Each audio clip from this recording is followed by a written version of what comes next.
Welcome to English Care Point. Today we are discussing about prepositions.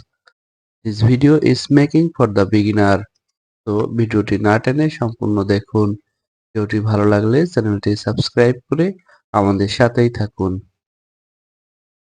তো আজকের আলোচ্য বিষয় use of preposition by. Use of preposition by এখানে আমরা প্রথমে যে নিয়মটা শিখবো সেটা হচ্ছে ব্যক্তি বা বস্তুর পাশে বা কাছে বা নিকটে বোঝাতে বাই প্রিপজিশনটি ব্যবহার করা হয়। এক্ষেত্রে আমরা একটা উদাহরণ দেখে নেই। হি স্যাট বাই মি। সে আমার নিকটে বসে। Our house is by the river. আমাদের বাড়ি হয় নদীর নিকটে। এরপরে আমরা দ্বিতীয় যে নিয়মটা শিখব সেটা হচ্ছে অনুসারে বোঝাতে বাই ব্যবহৃত হয়। তাই ঘড়ির সময় অনুসারে বা ঘড়িতে কত বাজে সেটা বোঝাতে বাই ব্যবহৃত হয়। এক্ষেত্রে আমরা একটা উদাহরণ দেখে নেই। What is the time by your watch? আমার ঘড়িতে কত বাজে? It 10 o'clock by my watch. আমার ঘড়িতে 10টা বাজে। এর পরবর্তী নিয়মটি হচ্ছে যোগাযোগের মাধ্যম বোঝাতে, যেমন telephone, phone, fax, email, letter, post ইত্যাদির পূর্বে বাই বসে। যেমন we take order, do business by phone. এখানে দি ফোন বোঝাতে ওর পূর্বে প্রিপোজিশন হিসেবে আমরা ওভার এবং অন ব্যবহার করব। এর পরবর্তী নিয়মটি আছে যাতায়াত মাধ্যম বোঝাতে বা গমনার্থে বাই বসে। যেমন we can go there by land, by air, by water, by boat, by launch, by steamer, by train.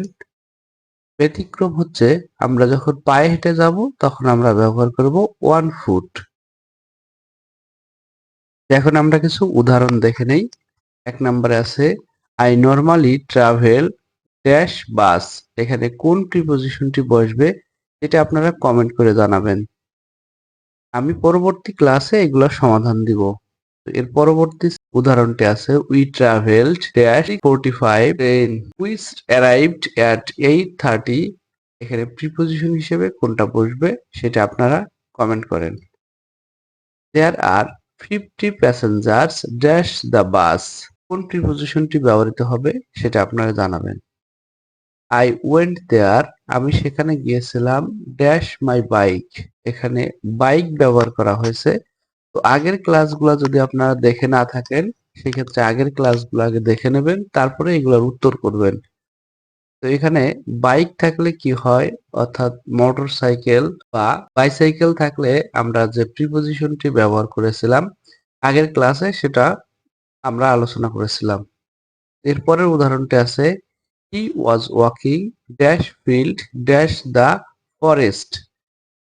এখানে অনেকগুলা প্রিপোজিশন রাখা হয়েছে। এর মধ্যে প্রথমটা হচ্ছে অফ বা টু, মানে প্রথম শূন্যস্থানে অফ বসবে এবং দ্বিতীয় শূন্যস্থানে টু বসবে, নাকি প্রথম শূন্যস্থান এবং দ্বিতীয় শূন্যস্থানে বাই, এভাবে কোনটা বসবে সেটা আপনারা কমেন্ট করে জানাবেন।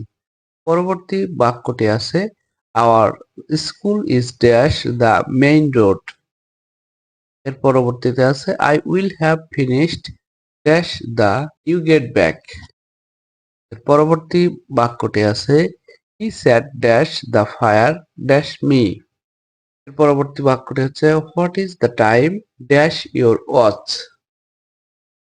পরবর্তী সেন্টেন্সে I caught him dash the air. তো আজ এ পর্যন্তই। ভিডিওটি দেখার জন্য তোমাদের ধন্যবাদ। ভিডিওটি ভালো লাগলে লাইক, কমেন্ট ও শেয়ার করতে ভুলো না।